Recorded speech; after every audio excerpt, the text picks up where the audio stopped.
Our government has deeply failed the people. If you are in the news space for the past few days, you would have seen um Nigerian army troops all the time where they have captured terrorists, they have rescued, kidnapped people just because of a single statement. Even the army chiefs used to say the ones that are retired will say they know where these people are. Government is negotiating with people with arms, AK-47.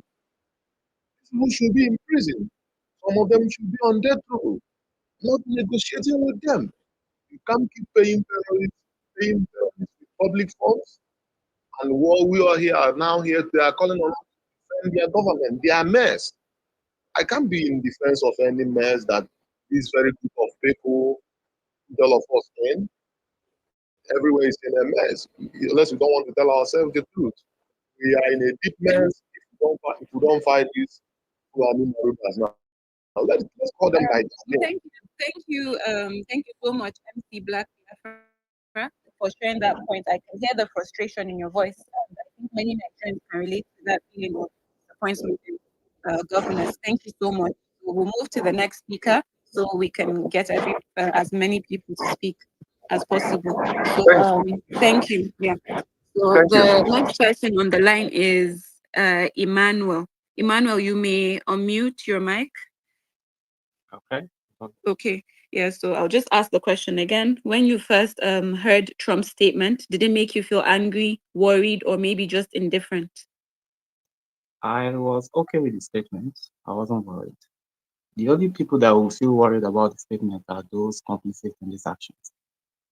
For me, Trump said he's coming to take out the terrorists. Why don't we work with him? Why are we fighting him?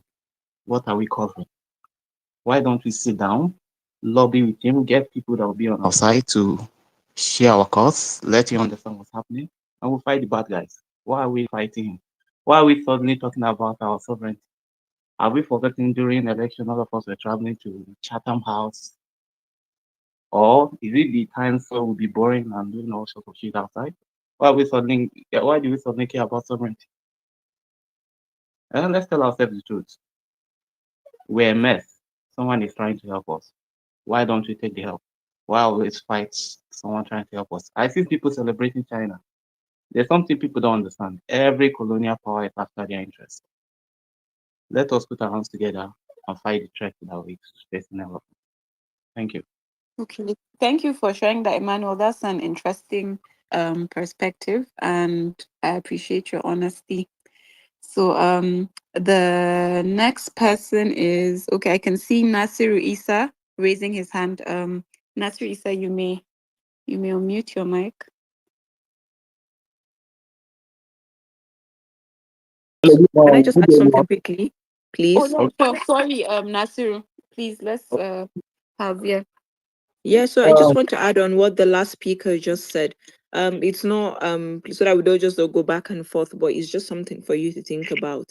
You said, yeah, the US wants to help us and everything, but where has the US really helped? And it has really worked out with the invasion of Iraq that happened because of Saddam Hussein. Has Iraq really recovered from it?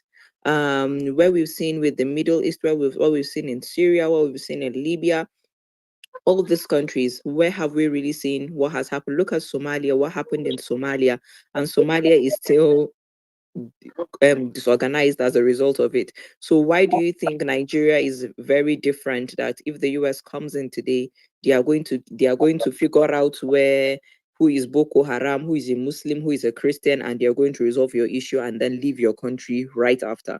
So this is just something for me to just add on it, so you can just think about it. Yeah. Thank you so much, Dr. No. Hello. Sure. You can. Okay, good day, everyone. Good evening, everyone. Okay, good evening. Yeah, it's a pleasure to be here. So I was listening to this program, and what my brother say, US Biafra. I want to make some statement there. First of all, can you hear me? Yes, but it's not necessarily about what other people are saying. The question Yeah, is, Yeah. I understand. I'll just give my own idea. So the statement that the U.S. government gave to Nigeria about the Christian genocide, I Yes. was very happy. I was very happy that the Donald Trump reconsidered Nigerian situation in other parts. And for the past 2 days now, you have witnessed some changes in the Nigerian military and even the government appointing of ambassadors, etc., which is very good by pressuring Donald Trump. Then another thing is all this whole thing is just based on international politics. You understand, bro? Yes. I look at We can hear another you. reason is that another reason another reason for this Christian genocide, from my own perspective, my own view, it's not just based on Christian genocide. There is something on the ground, which is number one. And from my own perspective, is that if you remember, last 2 days, 3 days ago, Dangote issued a statement that in the next few days that the dollar would go down, etc. And another reason is that Nigeria has one of the most largest refinery in the world, and we are very good relation with Chinese, and even the Chinese and the Russian we have a very good relation with them. So, from my own view, is that Donald Trump is just wanting to make a bilateral talk between um, Tinubu and him to have a bilateral between just based on trade. So I think, from my own view, I think that President Trump did not agree with him. President Tinubu did not agree with President Trump in one way or another. So they was just trying to push this narrative of this Christian genocide, which that yeah we are looking some incident in Nigeria, especially in the north. For example, me, I'm from the north. I'm from Kaduna State. My brothers are one of the victims of this, etc. But you know that all this issue of this banditry, kidnappers, and etc. They have something. All these places they have all these victims of kidnappers. Just check and make your own research. Like there is some resources within that community that are fighting for. For example, if you look at Plateau State, the incident of Plateau State is not now. It's been a long time ago. So when I make my own research about stuff, do you know that Plateau State have what is called how do I put it, some one of mineral resources they make team with it in particular community that the bandits came there and burned them, etc. So from my own view, I think this whole thing is just based on the international politics. But I'll make sure that the the Nigerian government and the United States government will come out and resolve the issue. And I'm very happy that Donald Trump pressure Tinubu and fixing some security incidents one place or another. Thank you very much for having Okay. me. Thank Thank you. you. Thank you so much for sharing that. That's an interesting perspective. Thank you. So we'll move to our next speaker, Sarah Davu. Sarah, if you can hear me, you can unmute your mic. Yes, I can hear you. Good evening, Okay. everyone. Good evening. So Sarah, please, when you first heard Trump's statement, did it make you feel angry, worried, or maybe just indifferent? Please try to keep your points to a minute. Okay, all right. Thank you so much. Well, I'd like to go straight to the points and be snappy because of the time. Trump's statement actually made me optimistic, and then the next thing that it didn't make me feel sad or happy either, but it made me feel optimistic. Now, the next thing that struck my mind was that how is it going to be done? How is it going to be carried out? And that is one thing that I expected the Nigerian government to be concerned about. But on the other hand, on the other side, all I've been seeing and all I've been seeing lately is okay, uh, people are going to be killed, is that there's not going to be difference between Muslims or Christians. How is it? This has been like a confusion. Now, I do not think President Donald Trump actually declared a war against Nigeria. It is not. I don't know whether how others are perceiving, but I do not see him declare a war that okay, there is going to be an attack on Nigerians. So why is it now he said that he is going to attack terrorists? If he's going to do that, I do not think that he's going to send American army to just come into Nigeria without knowing the Nigerian American army do not even know places in Nigeria like that. I believe that yes, they have resources that they're going to use it to carry out whatever things that they need to do to clear out the terrorists and do whatever they need to do. But then they cannot do it single-handedly without the Nigerian army, possibly, or maybe even if they can, they will need the Nigerian army as well and do some certain things if at all you want to wipe out terrorists. So I don't understand. I don't think it is necessary for Nigerians to actually be worrying about who have been suffering these particular attacks. Yes, it is declared because Christians actually voiced out. If Muslims have actually been passing through this, they should also voice out. But since Christians has voiced out and then it has reached to this certain level about Christian genocide, then please let it be because it's going to be for the betterment of both. Since Muslims are also complaining, not just about them being complaining. I have seen it. I know that Muslims are also being killed by the same Boko Haram. So why are we so concerned that okay, if they should come, they will kill who they will kill? Why are we so concerned? Why are we not looking at okay, how can this thing be carried out? Why are the Nigerian government not looking into collaboration with the American army? I don't know how they have done it. I don't know how the Nigerian government have done it with Nigerian president have done it with the American, but I feel like they should have an understanding of how it's going to be carried out. But it has been lamenting all through.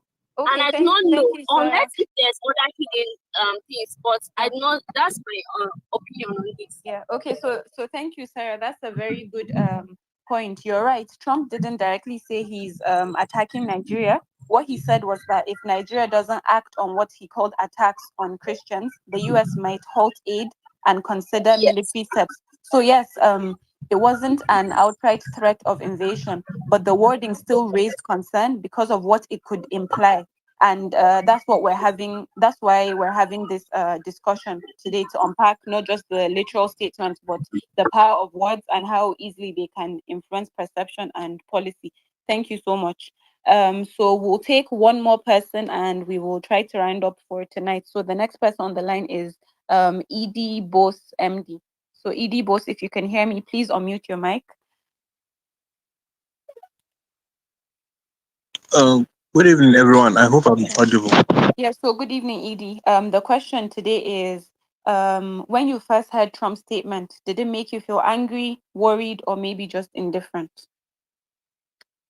I think what it made me feel was hopeful at first when I heard it. Okay. Then later, it made me angry.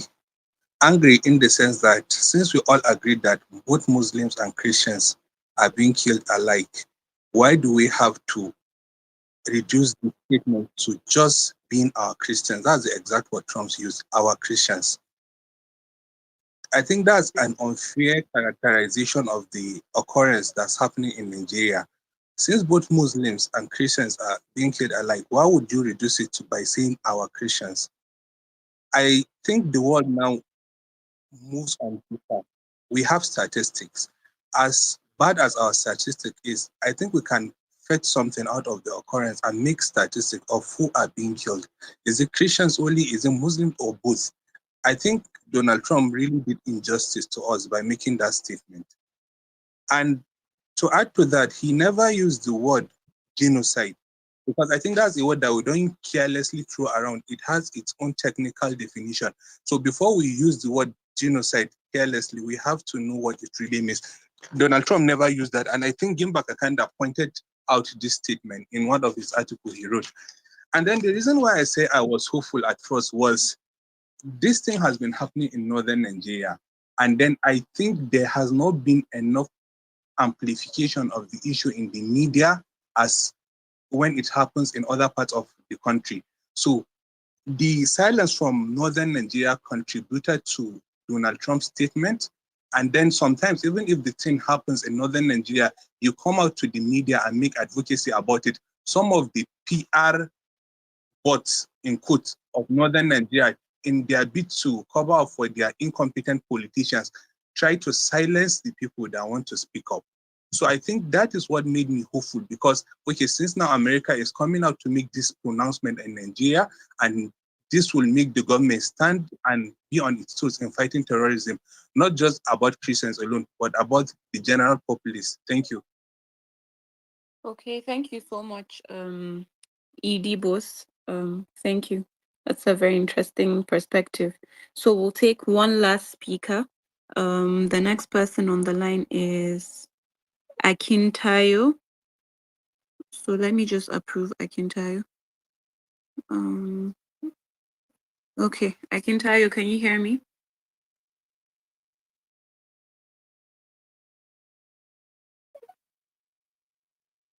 Akintayo, if you can hear me, you can unmute your mic.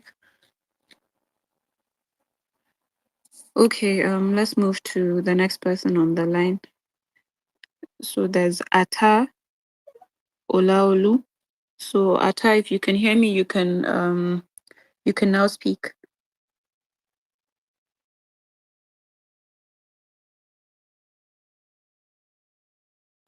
Okay. Ata, can you hear me? Yes, I can. Okay, so the question we're asking is, when you first heard Trump's statement, did it make you feel angry, worried, or maybe just indifferent? Made me feel sad because I mean we've degenerated to the level that I mean we're being spoken of in a very disrespectful way. But you know how they say when you're on the ground, there's no other level of disrespect again. You're already on the ground. So I felt sad, not really angry. I just felt sad and you know, just sad. I would just like to add that to what the last speaker said, ED boss. Like you rightly said, you said the media is not publicizing the pain that Northerners or Northern Muslims go through. That might be because the average Northern masses or the average Northerner at the grassroots is not publicizing it, as in you guys are not publicizing it yourselves. Probably because it's just like maybe two brothers. Someone wrongs me, a sibling, a brother wrongs me. I might not say it out, be more vocal about it compared to when an outsider does it. So for instance, I'm Igala.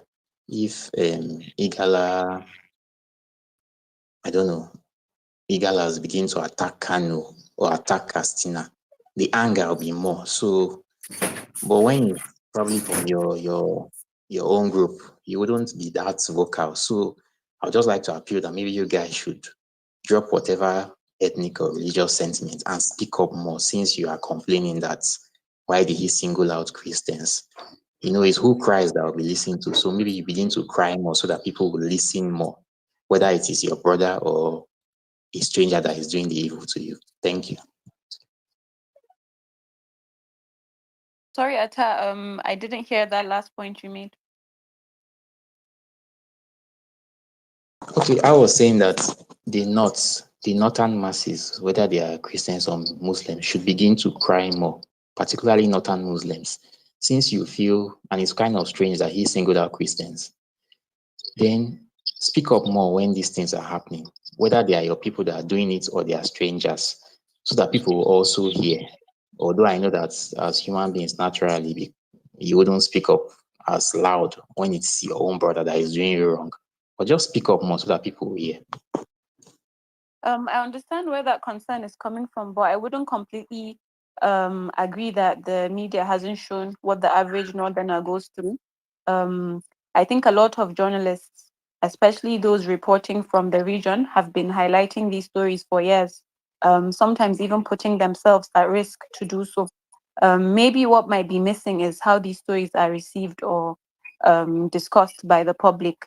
Maybe the problem isn't the absence of coverage, but how quickly attention shifts online. So perhaps this is also like a reminder that as audiences, we all share a role as well in amplifying the truth and giving context when it's needed. So thank you for that contribution. It's good to have different perspectives. So I think that's a good place to leave the conversation tonight. We've heard so many perspectives from those who feel deeply hurt by Trump's comments to those who see it as a wake up call for Nigeria to take charge of its own image and internal issues. So it's been a very insightful discussion. And I think what stands out is that words truly carry power, especially when they come from world leaders. Um, but how we as Nigerians respond to those words matter even more. So I would like to say a big thank you to our guest, Dr. Amina Aliyu, for sharing her expert insights, and to everyone who joined in and contributed to the conversation, both here. Um, I'm Aisha, and this has been How Trump's Comment Tested Nigeria's Sovereignty and Global Image. Thank you for listening, and have a good day, everyone. Thank you very much. Thank you.